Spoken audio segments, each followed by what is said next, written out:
యోహాను సువార్త 16వ అధ్యాయం 20వ వచనంలో మీరు ఏడ్చి ప్రలాపింతురు కానీ లోకము సంతోషించును, మీరు దుఃఖింతురు అంటున్నాడు.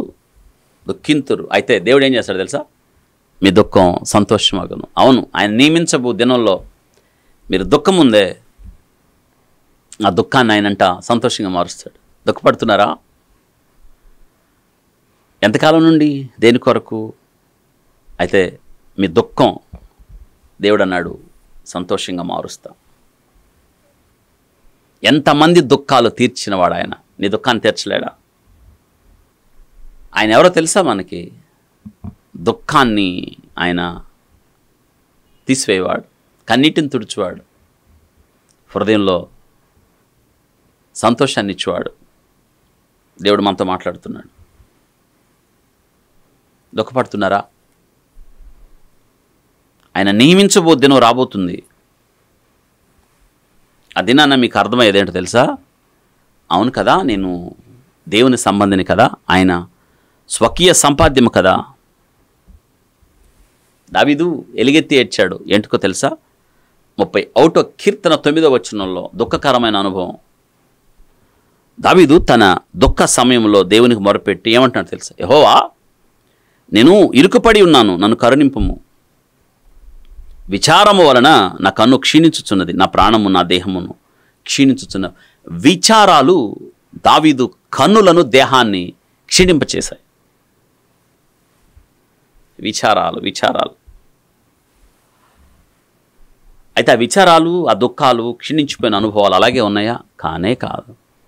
సమయం వచ్చింది, దావీదు రాజుగా ప్రతిష్ఠితుడయ్యాడు. వస్తుంది మీ జీవితంలో కూడా ఒక గొప్ప దినం వస్తుంది. ఎదురు చూడండి. క్షీణించిపోతున్నారా? ఏడ్చి దుఃఖం అన్ని దుఃఖాలేనండి. క్షీణించిపోతున్నారా? ఎంతోమంది హాస్పిటల్కి వచ్చేవాళ్ళు, అన్నీ బాగానే ఉంటాయి, అన్ని రిపోర్ట్స్ నార్మల్. అప్పుడు ప్రశ్న, దేని గురించి అని ఆలోచిస్తున్నావా? చింతిస్తున్నావా? విచారిస్తున్నావా? అవును, చాలా కారణాలు. దానికి మందు ఎక్కడా?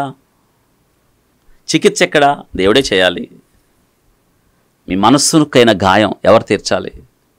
శరీరానికి గాయం అయితే డాక్టర్లు తీస్తారు కదా, కానీ నీ మనసుకు గాయం అయితే దేవుడే కదా. అదే మాట్లాడుతున్నాడు. యెహోవానైనా నేను మార్పు లేనివాడు. నీ భయాలన్నీ పోతాయి. వినండి, నువ్వు దుఃఖించిన చోట ఆనందాన్ని ఇస్తాడు ఆయన. అవును, నీ దుఃఖము సంతోషముగా మార్చబడును. నువ్వు దేనికైతే దుఃఖిస్తున్నావో మీరు అక్కడ రాసుకోండి. ఇక నుండి నా దుఃఖం, దేవుడు నా జీవితంలో ఈ దినాన్ని నాతో మాట్లాడాడు.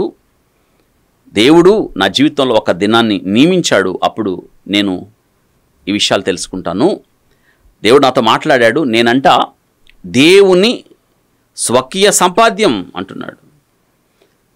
వారు నావారై, అప్పుడు అర్థమైద్ది మీరెవరో. కాబట్టి మీ దుఃఖం అలాగే ఉండదు. మీ దుఃఖం స్థానంలో దేవుడు సంతోషాన్ని తీసుకురావడానికి ఇష్టపడుతున్నాడు. అయితే ఎదురు చూడండి. దుఃఖంలోనే ఉంటాను అనుకోవద్దు. దుఃఖమే మీ జీవితాన్ని నడిపిస్తుందని అనుకోవద్దు. దుఃఖానికి నేను పుట్టానా అనుకోవద్దు. మీకు ఆయన సంతోషాన్ని ఇస్తాడు.